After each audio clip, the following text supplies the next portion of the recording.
with what the principal in Magere or in Kamocha alludes to.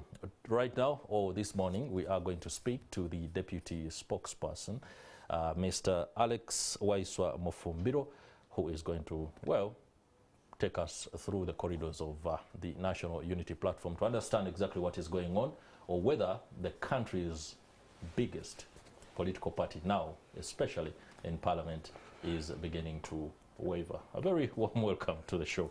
I am humbled, my doing? Brother. Very okay. Very good. I mean, we are on the hashtag of Toja Gasima, so... Toja what? Toja Gasima, so we are moving on well. All right, first explain the hashtag. Toja... We are all out. We have given our position on the oil. Yep. And we are lucky that now people are listening, and we have now generated the debate. The former My Oil is now Our Oil, so we believe it's progress. How fundamental do you think that shift is from My Oil to Our Oil? Simply because you have spoken about it? By terms of English, one is inclusive, another one is exclusive. My is exclusive, it is egocentric, and then ours is for the country. All right. So we stopped Our Oil, not his oil. How do you intend to follow up on that particular issue to ensure it does not fall back into My Oil? I can tell you that Genome 7 will not see a day of this oil. What do you mean? He will not see a day of this oil, our oil. What do you mean? He will not benefit from that oil. We have stopped it. Shouldn't because he shouldn't. It should be for the country. He's a Ugandan. No, but it should not be personal. He said that that oil was to benefit his relatives in Tanzania. And it is to the effect of the agreement. 62% is going to Talo Oil, France. That is Europe. That goes to Talo Oil fundamentally because we are unable to have the necessary resources and logistical capacity to do this business. Excellent. Then it means you are also introducing neo-colonialism. Okay? And yet, even here, as alluded to, as asserted, as averred by my president, even the one in charge has himself satisfied the country with a response that most of his relatives are in Tanzania. We are talking about a pipeline of $1.2 billion that is going to move our oil, but we are talking about benefits to the people of Uganda being as low as 8%. All right, we shall return to the discussion there, especially on the aspect of neo-colonialism and how you intend to rid Uganda of this particularly very critical aspect, the inability to disengage from the West in terms of governance and how we roll out our economic policy, National Unity Platform, what you have. But before we do that, allow me go to Parliament. I'll be very glad about that. Allow me go to Parliament, where we are dealing with reports of apparent divisions within members of the National Unity Platform, so much to the effect that it's beginning to create a change of ideology. And as the deputy spokesperson, first and foremost, what is this whole thing about G-Unit? What is the cause of acrimony and the inability by some members to toe the line of the National Unity Platform as espoused before they came to Parliament? First and foremost, I wish to assure the country that there is no acrimony. There is nothing like a crisis in the National Unity Platform. We are a sober team, and that is alive to the history and the magnanimity of the dictatorship in terms of failing political parties that are in the field. Our party is not only the strongest or the biggest in Uganda, but it is the most popular political party, young political party in the world. Therefore, it has to face a lot of challenges, especially from the naysayers. This world is a world of pessimists and optimists. And in this regard, I look at the pessimists so much, avenging their wishful thinking and fishing expedition into creating crisis at the National Unity Platform. I want to tell you, we have 57 members of parliament. and our 57 members of parliament are all towing the line of the National Unity Platform. Yes, some of them have gone below the line and they have been reprimanded to that. We have cohesion between our members of parliament and the secretariat. I can tell you that the secretariat works and has clear communication lines with our parliament forum.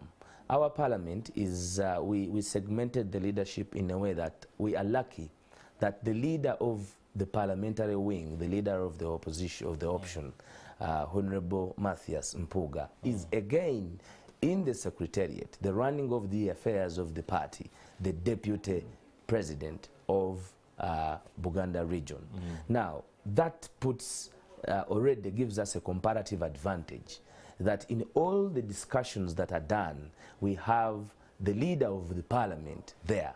I can tell you, even on this very committee that decides how the party must move, the deputy presidents are members of that largest committee. Now, our two of them, by the way, the deputy president of Eastern Uganda, Honorable Nambeshe, is a member to the deciding committee.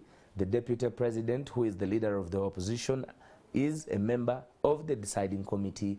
Joel Senyonyi, the chairman of COSASE, is also a member, because it is more about the departments and the heads of departments that sit and make those final decisions. So it would be foolhardy for anybody to assume, it would be wishful thinking that such a chronological stand of administration is again defeated in having cohesion, but rather create acrimony. It is not there. There is a media thinking, and we respect it because we respect all voices, that there is acrimony, because I have seen my brother Wandera, the one who wrote the article, is very close to me. I wondered why this time he didn't call me, but I have seen him alluding... perhaps you didn't have to... alluding to the fact, and your opinion this time round. He did pick my opinion, but it is and it is his right to go out there and write. We really commend that. That is the government we want to create, a government that has opportunity for everybody to execute their duty as they are supposed to do it, as long as it is professional. So, in our structure, the communication lines, as you've seen, between Parliament and us are existent. And in fact, many of the issues that arise from the secretariat have been discussed, have been elucidated by this organ, and this organ has both members of the secretariat who are not in parliament. In fact, in our highest committee, if now I can have a stand to it, you will find that those that are in parliament have more numbers to it than us who are not in parliament. The president is not in parliament, the secretary general is not in parliament, but if you look at the deputy secretary general is in parliament, the deputy president of Central is in parliament, the deputy president of Eastern is in parliament, the chairman of COSASE, who is my inline boss, his Honorable Joel Senyonyi, is in parliament, the leader of the women wing is in parliament. Now, that only can tell you that our discussions are more enriched to having cohesion than what other colleagues are propagating. You have asked me about the G20. G-Unit. It's the so-called G-Unit. Now, these brothers of ours, first of all, as you said earlier, many of them were not, this is their first time in parliament. Okay? And when they got into parliament, they discovered that in their constituencies, there are challenges that they could not manage individually. They came in as a team. But in that team, there are those who have been in parliament for 20 years. There are those that have been in parliament for 15 years. There are those that have been in parliament for 10 years. There are those that are in parliament for the first time. But then they wanted to have that brotherhood. And there is no reason why we would stop a team of our own young people of National Unity Platform creating their own platform to enhance the ideology of the National Unity Platform. The ideology of the National Unity Platform cannot be run away from by anybody who still wants to play politics. Our ideology, we are anchored on people power. Now, anybody who would want to deviate or to veer off the road of people power. That could not be a blame to us, because we believe that we are anchored and move in the direction of empowering the power of the people to be the last one to make decisions. And that is how we drive the administration of the party. Parliament is a political wing of Parliament, just like NUP is the political wing of people power. And this we have stated often, because once you say it is the political wing, then it means other wings can easily be created to empower the political wing. And at that, if you look at the scorecard of our parliament, I think that I can say in the next question, it has been tremendous. It is outstanding. It is the best on all those that have been around. We had Professor Ogenga Latigo, we had the Ebo Wafla Ogutu, we had Winnie Kiza, and I can tell you, Grace Akol, and I can tell you that with all due respect to all those very eminent persons I have mentioned, only the National Unity Platform has produced a legislative agenda. Only the National Unity Platform. Now, to the listeners and those who do not understand the politics of Parliament, it will be difficult for them to understand what we call the legislative agenda. This is the opposite of what government is presenting, and this is the hindsight of where Uganda should be in terms of legislation, in terms of the issues that Parliament is supposed to discuss in consonance with the plight of the people, in particular Ugandans. That we have done. We have bills that have passed. I can tell you, in the other session, the opposition for the first time had pending laws to be tabled to Parliament, and they were only defeated out of time. There is a lot of progress. Yes, let's talk about the business of opposing government. When the word opposition is peddled, many people begin to think it's a case of talking against the government, or more like criticizing all the time. However, the business of opposing government is about rolling out alternative policy solutions. And over the years, we have seen attempts to roll out policy solutions for some of the issues, including the very fact that the principal, Robert Kyagulanyi, has spoken exclusively about oil, but we do not see a policy read that we can refer to in terms of how this must be run, away from saying that there are concerns on environmental protection and the compensation of those that are supposed to be given money for that project to go on. And human rights abuse. Where is the blueprint that helps to direct the policy agenda in terms of legislation for the National Unity Platform? On what? On the agenda that you are leading. For example, you say there is a legislative agenda now. We did present a legislative agenda. Unlike others. Where policy is the agenda. blueprint that informs that agenda? The blueprint is informed by our manifesto. The blueprint is our manifesto. We gave a country direction to where we are supposed to go on infrastructure, and in particular, if you're talking about oil, you're talking about natural resources. There must be a comprehensive policy on our natural resources. I mean, it is foolhardy for us to think that we own the resources, yet individuals have taken them in their hand. Talk about gold, it is in the hands of the first family. Talk about oil, it is only known, even the agreements, inclusive of you, an astute journalist, you have not been privy to the contracts of oil. So, first of all, the simplest of all alternatives, the simplest of all, is that it must be our natural resources, not my natural resources. But the blueprint is our manifesto, and this document, this that we presented at Parliament, it was a policy statement. Yes, talking about the fact that you are driving on the backdrop of the manifesto. Before environmentalists and other campaigners in the West came up to speak against IAPCO, the National Unity Platform had not made any noise about the fact that environmental concerns were never addressed, and that compensation of citizens who were affected or are going to be affected had been talked about. All of a sudden, we have the principal, Robert Kyagulanyi Ssentamu, perambulating Europe and returning and saying that, well, here it is, we should not go ahead with this particular project because of this and this and this and this. Why wasn't the National Unity Platform clear on aspects of environmental protection and compensation long before the Western activists came up? You're not you're too busy to be keen. Educate, yeah. To be keen to be what is happening in the National Unity Platform. We have had, since the thuggery of the January election, we have had more than 100 interventions internationally. More than 100, and I mean that. Yes. We have written letters to those organizations.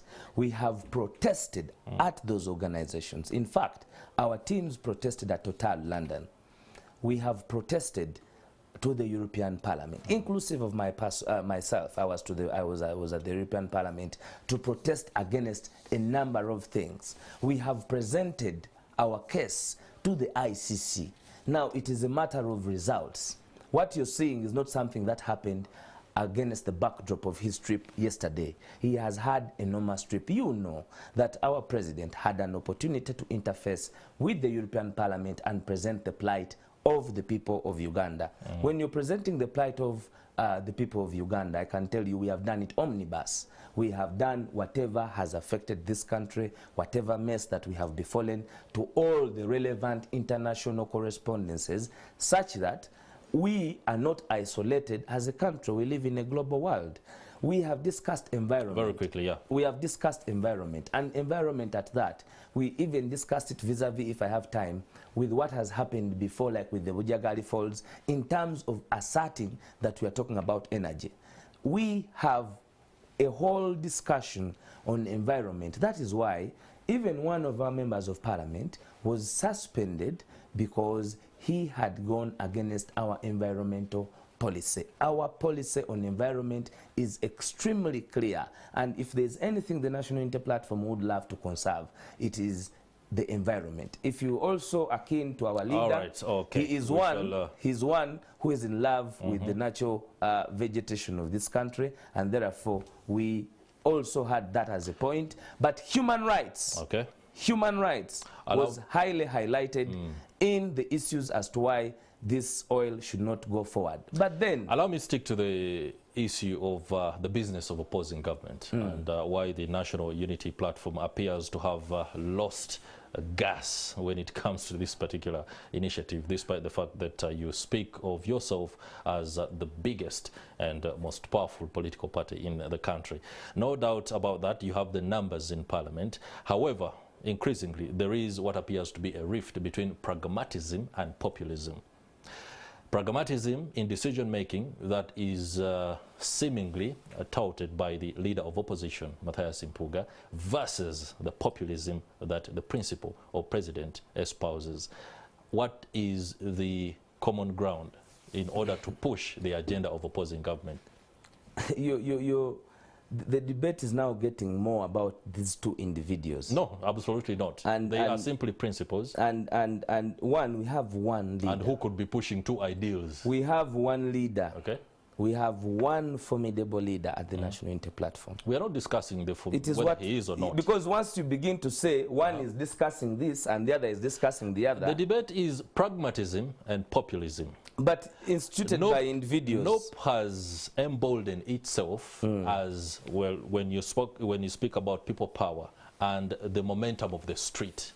Okay? That was what mostly propelled National Unity Platform. Increasingly, as the leader of opposition has rolled out what you say is a legislative agenda, so you think it has been more pragmatic, and in so doing, seemingly appeared like there is a collusion course within the party. To state that is to state that the leader of the opposition government, he only came into later. He is one of the founders of this institution.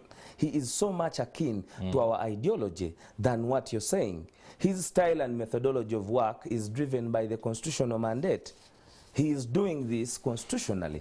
And I have said, we are in agreement. Yes, there are times when people, like in all organizations, people must define ideas. We are not a nursery that everything that comes into the National Unity Platform, once it is put on table, it is accepted. No, we discuss, we dissect, because we must be informed by the mindset that we are working for the people of Uganda. Therefore, it is not an individual policy, it is not an individual ideology, it is a collective responsibility. The only way you can defeat a dictatorship is by collective responsibility. What you're saying today is the able leadership of His Excellency Robert Kyagulanyi, that if he has empowered the person at Parliament at a level of deputy president, that person must not be tutored, must not be coached, must not be followed. That person must execute his office as enshrined in the Constitution and with the liberty to performing to its best. And that is what the Honorable Mpuga is doing. He's not being coached, he is not being run after. He is one of the most experienced legislators and leaders we have in the country. So for one to think that there would be a deviation, and maybe you don't even know him. He is one who led the walk to work protests. He believes so much in overthrowing this regime than many of you may project. I know Matthias Mpuga from his teaching days. And for us, and for us, it is not about populism. Yeah. No, ours is not about populism. Ours is about the reality. We are living a reality that this country has been mismanaged, and that reality is where it has been backed by the entire population, because we are based on facts.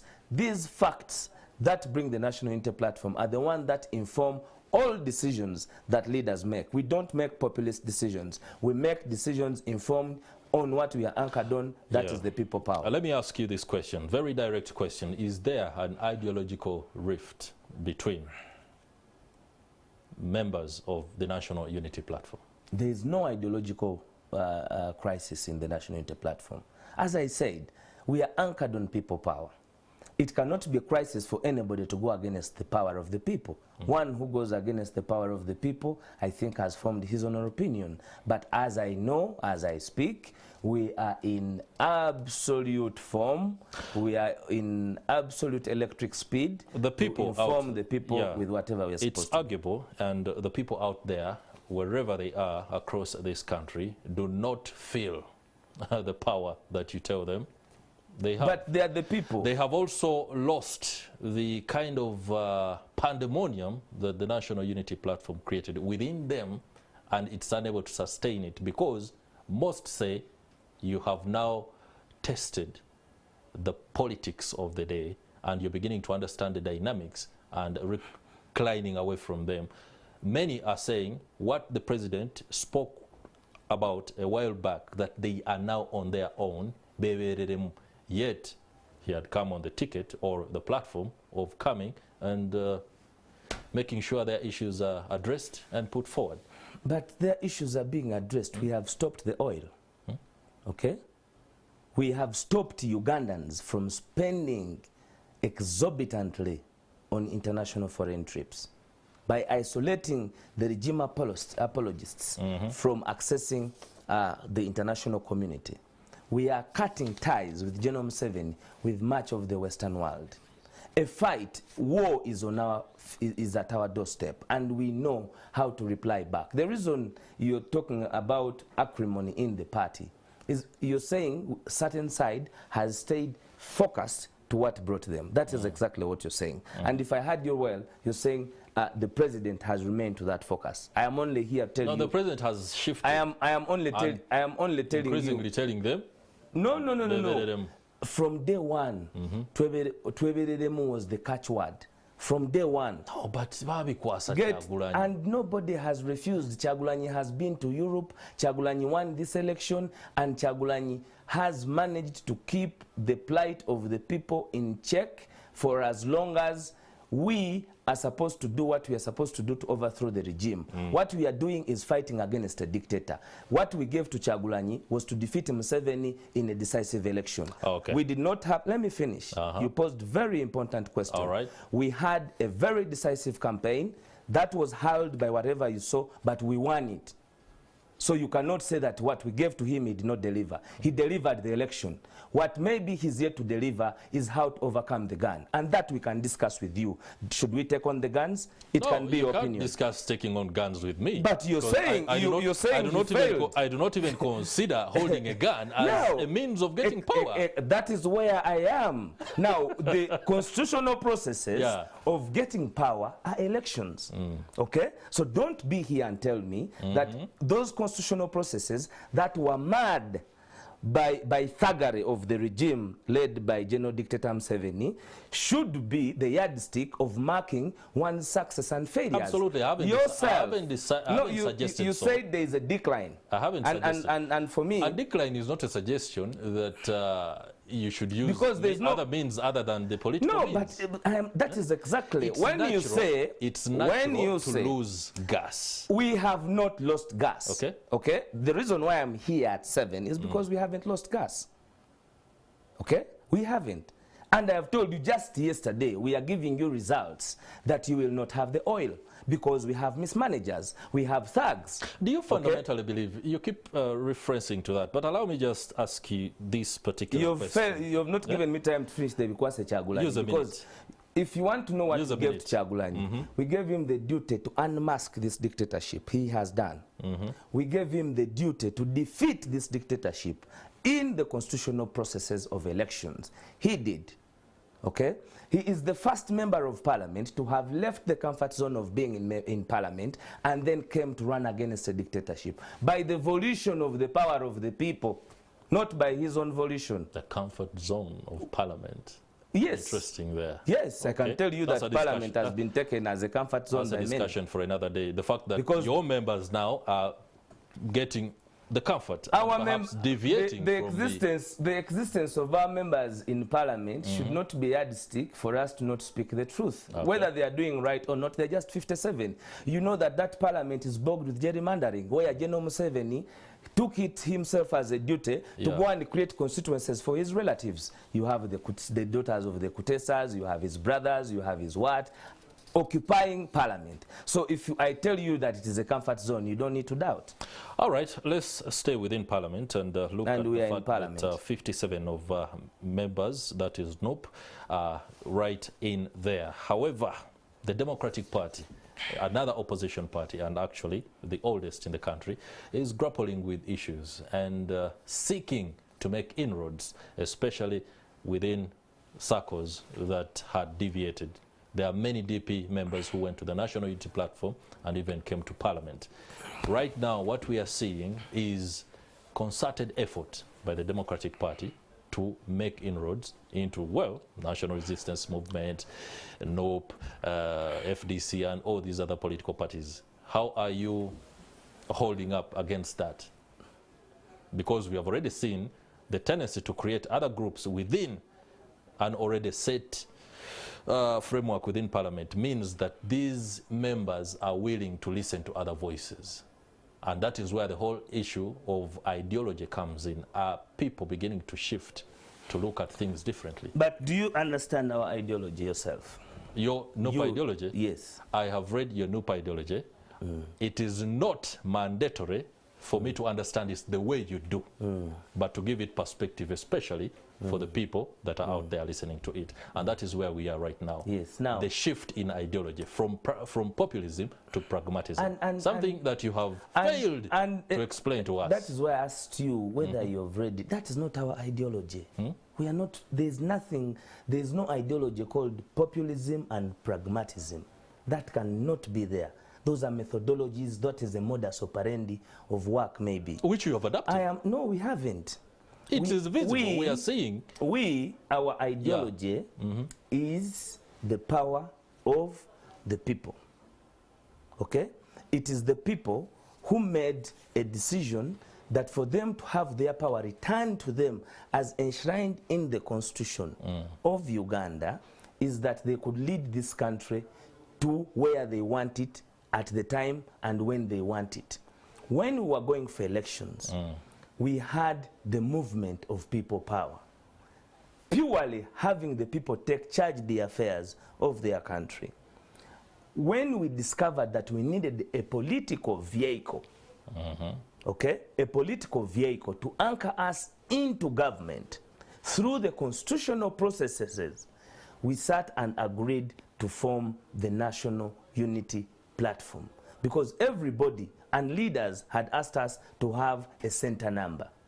We got the center number to their surprise. It even had heads roll at the Electoral Commission in the name of even the secretary. Now, when we wanted this organization, we started the political wing. but the political wing is anchored on our ideology of people power, not populism. The power of the people being effective in having a new Uganda.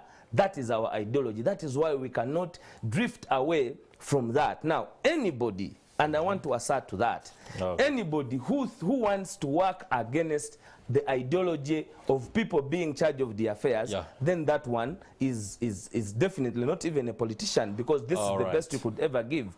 We do not have, and we have absolute independence to all those who hold office for as long as they are towing the line of why we are in whatever we are doing. What we are doing is to defeat the dictator. But I can tell you why such stories are always protruded by okay, we're gonna have to close this. You're parting shots in 30 seconds. It is to deflate.